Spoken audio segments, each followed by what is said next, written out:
Radiant Life Talk with Mummy Prof. Hello viewer, welcome to our program Radiant Life Talk. My name is Professor Olubunmi Ashimolowo and I'm your chief host on this program. Let's be honest. My friends probably call me Mummy Prof, so feel free to call me Mummy Prof.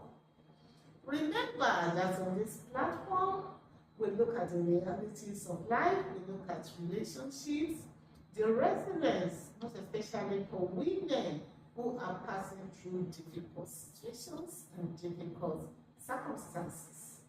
So today we have a unique story, the story of Olubunmi. So for Olubunmi, I will just call her Kenny. Yes, Kenny.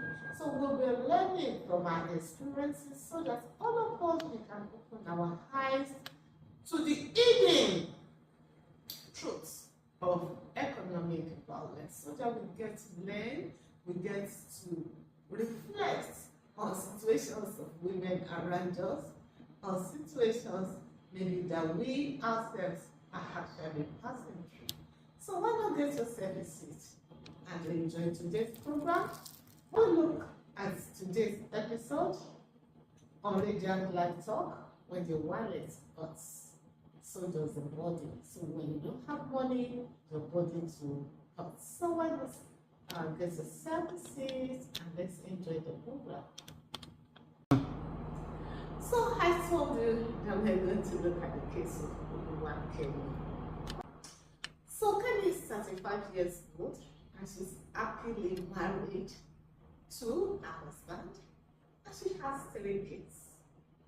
Before she got married, she had a tailoring business and it was quite flourishing because she was really good at it. So everybody in town, along the streets, everybody comes to make clothes with Olubunmi. But the moment she got married, the husband asked her to stop work because it's a disgrace according to the man. You can't be working.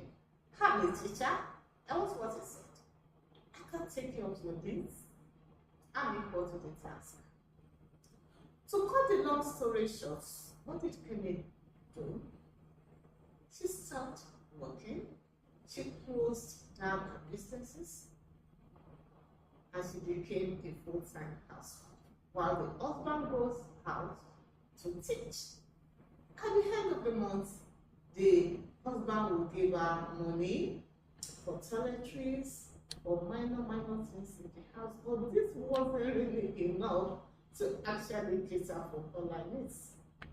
So each time she asks for money, the husband will abuse her, slap her, all her days. You know, it was actually really frustrating for Olubunmi. So the insults became unbearable. Yeah. And you know what? Kenny must beg for all the monies. Anytime she's on her period, she begs the husband to get money in order to get money to buy sanitary pad. She begs to get money to buy soap. She had to beg, so it was begging and begging. She couldn't even afford to buy airtime on her phone to call her people. She couldn't afford to buy things for her children. And to couple it all, you know what? She couldn't afford the school fees because most often than not, the husband doesn't pay the school fees on time. So the children's education were suffering. And on top of that, you know what? Regularly, the husband, Kenny, keeps asking for sex, almost on daily basis. So what happens whenever she refuses? The husband would abuse her, call her names, start reminding her of how much he spends on her. Most especially how much he spends on pregnancies, on pads, on it is time to replace. Let us take a deep reflection. Is this economic imbalance? Let's have a think on this. When a partner controls the financial resources of the other partner, and that makes the other partner to be dependent on it, can we call that economic imbalance? So when a man now uses this as an instrument to demand for sex without consent, are we beginning to see something like a sexual violence? Are we beginning to see something like sexual violence in that scenario? Let's look at it. I told you we'll be reflecting, so it's time for reflections. Yeah. Is Femi justified to keep requesting for sex every day because it provides the money for the upkeep of the home? Let's have your comments. Yes, I'm waiting for your reactions. Now, is Femi also wrong in denying him sex when he controls everything? It's not that controls everything. Remember that Kemi left her job in order to assume the role of a full-time housewife because the husband said, no, you must quit your job. And she did. She closed down her tailoring business.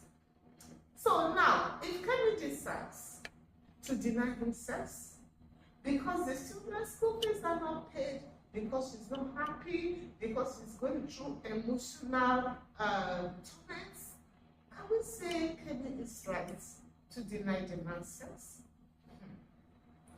I want to hear from you. Please send your thoughts.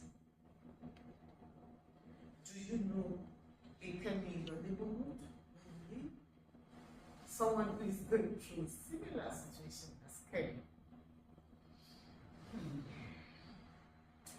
So I want to encourage you to please join us next time on Radiant Live Talk as Kemi's story unfolds. We just started.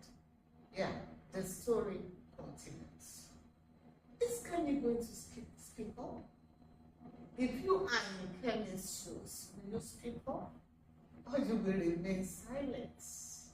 Because the society sees it as a form of discipline for the woman. Will you remain silent? Or will you speak out? Will you advise Kemi to speak out? Or you will advise Kemi to stay mute? Join us as we embark on this journey. Radiant Life Talk, remember, when we look at the issues of life, most especially how it happens to women. Women folks. Thank you.